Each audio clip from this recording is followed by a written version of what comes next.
আমি রেহানার ছেলে মেয়েরা, আমার ছেলে মেয়েরা, তারা কি অপরাধ করেছে? তারা কি বাংলাদেশে গেছে? বা প্রধানমন্ত্রী এই ব্যবসা দাও, ওটা দাও, সেটা দাও করতে গেছে?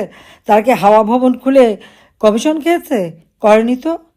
তো তাদের বিরুদ্ধে মামলাটা কিসের?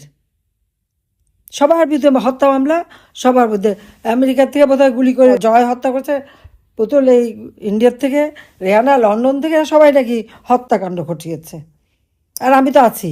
প্রায় 450 মামলা আমার বিরুদ্ধে হত্যার, যদিও এর মধ্যে অনেকে জীবিত হয়ে ফিরে এসেছে বা কেউ অ্যাক্সিডেন্টে মারা গেছে, কিন্তু তা বলে ওদের লজ্জা শরম নেই, বলেই যাচ্ছে আর মামলা রায় দিয়ে যাচ্ছে।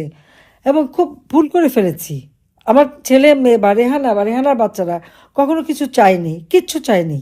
আমি জোর করে এই পূর্বাঞ্চলে 10 কাঠা করে জমি দিয়েছিলাম, আমি জোর করে দিয়েছি। এখন আমার নিজেকে অপরাধী মনে হয়। তোদের জন্য 10 কাঠা জমি দিতে গেলাম কেন? আজকে তাদের বিরুদ্ধে তার জন্য শাস্তি দিয়ে দিল, 5 বছর করে কারাদণ্ডের শাস্তি। রেহানা তো ব্রিটিশ সিটিজেন, তার মেয়েরা তো ছেলে মেয়ে ব্রিটিশ সিটিজেন, তাদের বিরুদ্ধে মামলা, তাদেরও রায় দেবে 1 তারিখে। কারণ অপরাধ 10 কাঠা জমি, 10 কাঠা জমি নিয়েছে, এটা তো বিরাট অপরাধ।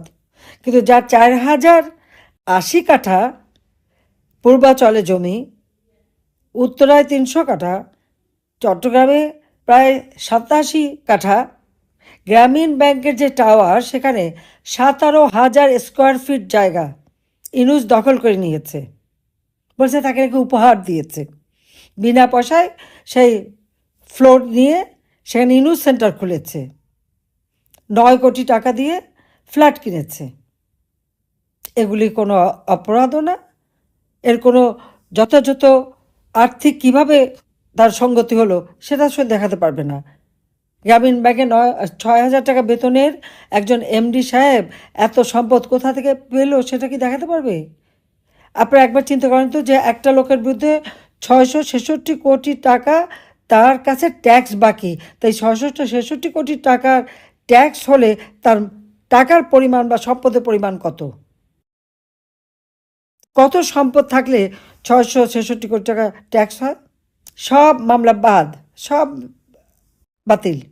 লেবারের টাকা আত্মসাৎ করে লেবার কোর্ট সাজাপ্রাপ্ত, লেবারদের করা মামলায় সব বাতিল। যাক, আমি আর কথা বলতে চাই না। আমি জনগণের কাছে একটা কথাই বলবো, হ্যাঁ, আমার বিরুদ্ধে যা করবে করবে, আমি আপনার সকলের কাছে এই বিচারটাই চাই, যে আমাদের ছেলে মেয়ে বা রেহানা কোনোদিন তো তারা প্রধানমন্ত্রীর বোন হিসেবে কোনো রকম কোনো সুযোগ সুবিধা নেয়নি, অযথা মিথ্যা অপপ্রচার চালিয়ে যাচ্ছে আর আমাদের সম্পদ খুঁজছে।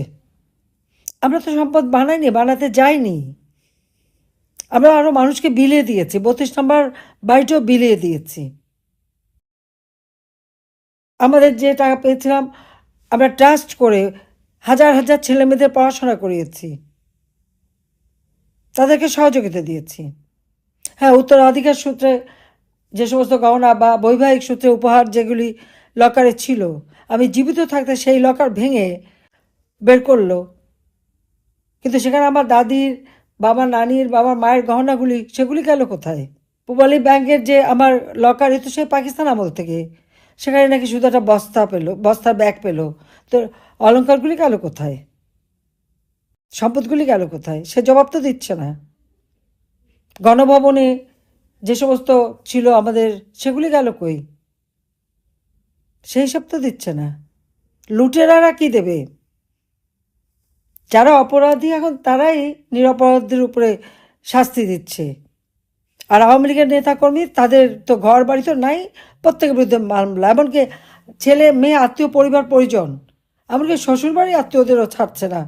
ইউনূস এত বড় একটা মানে গণ্য লোক।